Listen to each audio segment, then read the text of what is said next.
I recently picked up Path of Exile 2, currently in early access, and for that alone, I think it's actually there's a level of polish to it that's kind of surprising, but I'm not going to be talking about the level of polish for the game. I want to talk about my experience with the game, how I feel about it so far, things I enjoy.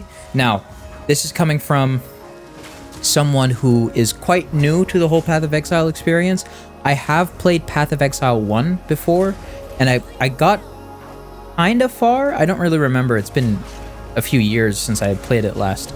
So I'm still very new to the whole Path of Exile experience. I'm still very much a novice, but I just kind of want to try and wrap my head around this whole thing. And, you know, if there are some of you out there who maybe want to help out and guide me in a certain direction, please feel free to do so. Drop some comments down below. Tell me how things might be different than what I'm saying, and keep me in the know, if you will. So without further ado, let's get into kind of the foundations of Path of Exile 2 that I kind of want to talk about as I've gotten into the game. Path of Exile 2's combat feels a bit more heavy. It feels a bit more methodical. You have to be like way more committed. You have to be, you need to know what you're doing rather than just like click a button and then just like fucking go around and, you know, destroy shit, which is kind of the name of the game in Diablo 4.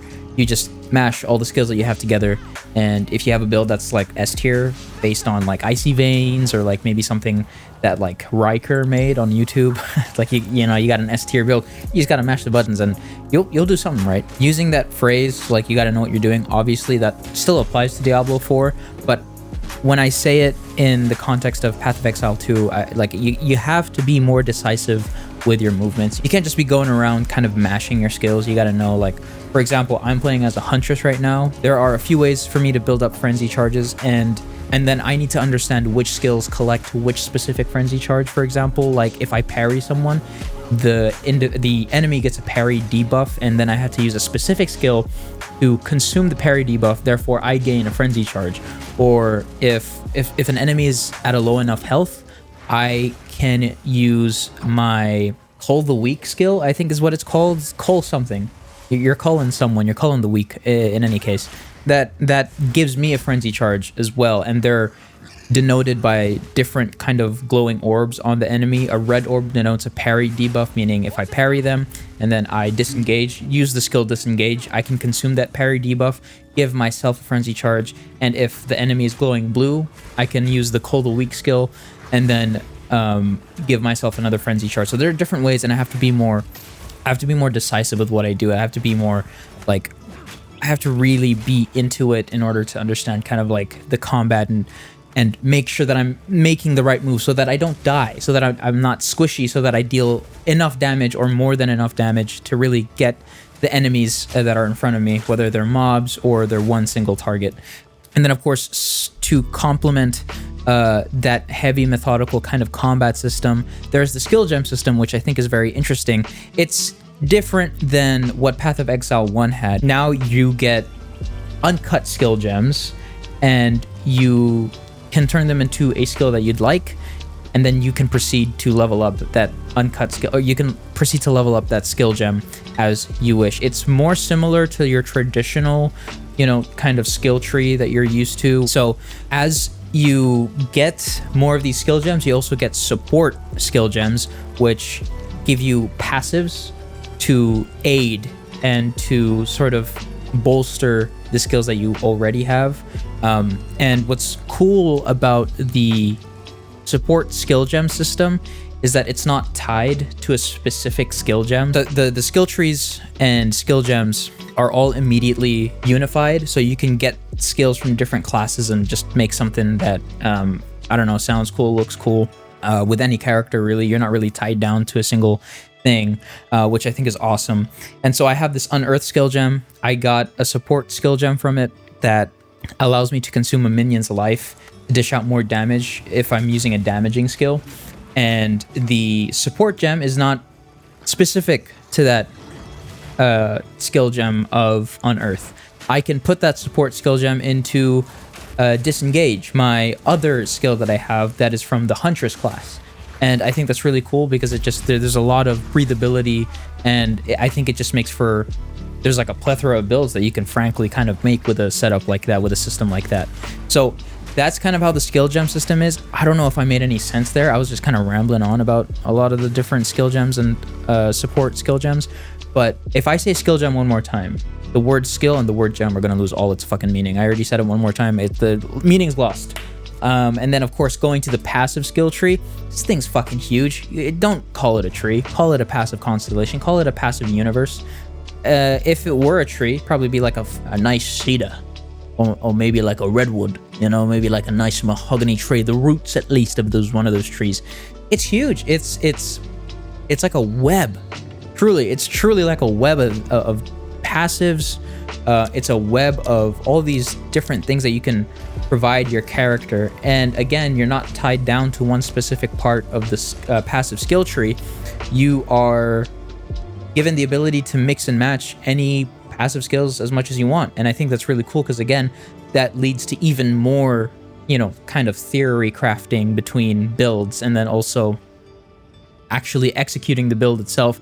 It's cool that you're given the ability to just mix and match a bunch of these stuff. And again, it just allows for a lot of breathability for builds. And I think it provides the player with a diverse collection of things to do in the game. I think these in particular, so the combat, how it feels, how heavy and methodical it is, the skill gem system with how kind of easy it is to already understand, as it's pretty similar to traditional skill systems. I think that's a cool thing to have, and it also takes some stuff from the huge passive skill tree in the sense that you can mix and match support skill gems with different skills that you already have. And then, of course, you have the passive skill tree, which is just absolutely humongous. I think these are the three things that if you're a new player or maybe a returning player, these are the three things that you kind of really need to focus on, because these will ultimately decide how well your character is on sort of the playing field in the game, right? So if you want to have a good time in the game, if you want to enjoy yourself, I think understanding, number one, the combat, the skill gem systems, and the passive skill tree, understanding those three things to a good enough degree will get you to a good place as far as having fun in the game is concerned. As it stands right now, because I myself am a new / kind of returning player, I'm still very much a novice in Path of Exile 2. I'm still going through the campaign. I'm at the part where I get introduced to the people with the caravan. I'm in the desert kind of area now of the campaign. First impressions, frankly, the voice acting is really well done. I think they all provide a really convincing act. My favorite character so far has been, who's the person with the lute? Una. Una has been my favorite character just because she sings, and I think that's fucking awesome. Once you get, there's a point in the campaign where you pick up her lute. You don't have to, but when you do, and you should, when you do pick up her lute and you give it back to her, she can sing songs, and her singing is impeccable. Shout out to the voice actress, fantastic singer. I also think it really builds the atmosphere out really well. So anyway, that's kind of my first impressions of the main chunk of the game. Not getting into endgame yet, because even in Path of Exile 1, I didn't get into endgame, so I don't really truly understand how the endgame works in Path of Exile 1 or 2. I have an inkling it's probably going to be kind of similar to Diablo 4 or Diablo 3. I could be wrong, but that's what I'm kind of here playing the game for. And obviously, in addition to the campaign, I want to get into the endgame. I want to understand how the endgame feels like. I want to understand how replayable the endgame is, so that once I'm done with this playthrough, I can hop onto another league, which is kind of similar to Diablo's season systems.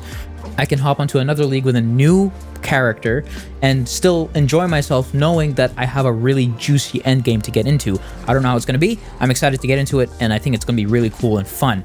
But in any case, I don't really know what happens when the story ends. Where do we go? Will we die? Probably not, because that's not how endgame works. If there's an endgame, you don't die. So, it's whatever. So I understand that Path of Exile has had a pretty good track record of a really juicy endgame, and that endgame consists of two main things: mapping and pinnacle bosses. As far as I understand, just from some brief research that I've done, you find maps that are scattered across the maps that you've gone through in campaign, and These maps, you put them into a device, and then it opens you up into what is essentially like a rift from Diablo 3, as far as I understand it. I'm trying to put it in terms that I understand as well. So in Diablo 3, there was this rift mechanic. You could also open up greater rifts, and these rifts would be very high difficulty, a lot of enemies. They range in difficulty tiers. There's going to be a lot of monsters. There's going to be a singular boss, and there's going to be a lot of good loot to find and get. And of course, this is where, kind of similar to Diablo 3 and 4, that's where the end game kind of is. You gotta, if you want to create a good build that can clear out dungeons or rifts or whatever maps kind of that the Path of Exile 2 endgame has in store, you continually do these maps, and you continue to build out your arsenal of armor and weaponry. And so that, to me, that's just more ARPG goodness, and I'm down for that. So that sounds really cool. That sounds fun. And again, it's something that I'm looking forward to. And going back to the pinnacle bosses, I guess they're kind of like the world bosses that Diablo 4 has, but I'm not too sure if they can be done in groups with other people. I mean, they probably can. Well, when I mean groups, I mean like, because like in Diablo 4, world bosses, people just kind of Diablo 4 has a lot more MMORPG DNA in it than one might think, and those world bosses are a good example of that, because players in their respective games, they can just go to a world boss and they'll encounter other players there and fight the boss. I don't know if it's the same thing here, or if you have to group up beforehand and then get into like a boss instance and then fight them. These pinnacle bosses sound something like the world bosses that Diablo 4 has, which is something that I'm looking forward to, I guess, in the sense of like, well, is my build good enough? Let's test it out. Let's run the gauntlet. Let's see if we're good. And I think that's just going to be fun. I'm really looking forward to testing out the different builds that players have put out, and of course I'm also curious to test out different builds that I can sort of play around with, right? Yeah, so again, the end game, I didn't really explain it well because I don't know much about it, but we're in this together. I hope that you guys join me for the ride, as they say in France. I think it'll be very cool. I just want to document all of my different steps. I'll be live streaming a ton of Path of Exile 2, and of course every sort of thing that goes wrong, everything that may or may not go right will happen on those live streams. And if I have a stream that's really, that was really fun, I'll turn it into an edited VOD perhaps. And again, it'll just all happen here. If you want to join me on that sort of journey, please, subscribe, dude. Fucking like the shit and subscribe. I'm gonna sync my scheduling of these videos in tandem with how Grinding Gear Games, the developer of Path of Exile, how they go about their cycles and leagues, like their league cycles and whatnot. So again, going back to what I said earlier with how leagues are in essence similar to seasons from Diablo, leagues will be a completely new kind of start for the player, in the sense that the league will introduce a new mechanic. You're gonna have to start from scratch as a character, any character of your choosing, and then you have to build it up from there, and then see how well you can do within the league given its mechanics, and see how you stack up as you get going. So again, I think that's a nice way to keep things fresh in ARPGs like this, so I'm looking forward to that. And again, I will continually make content based on Grinding Gear Games' model for league cycles and whatnot. So in addition to playing through the different league cycles, I also want to be here for every patch that the devs drop. I want to be here providing my insights, which obviously won't be as deep as other veterans of the game, but I still want to provide, I don't know, some kind of perspective that's my own as a player who's kind of new to Path of Exile 2 and still very much a novice to Path of Exile in general.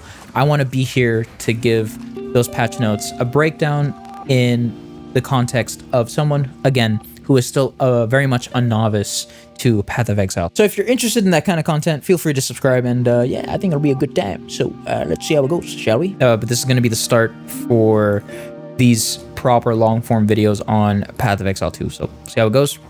Yep.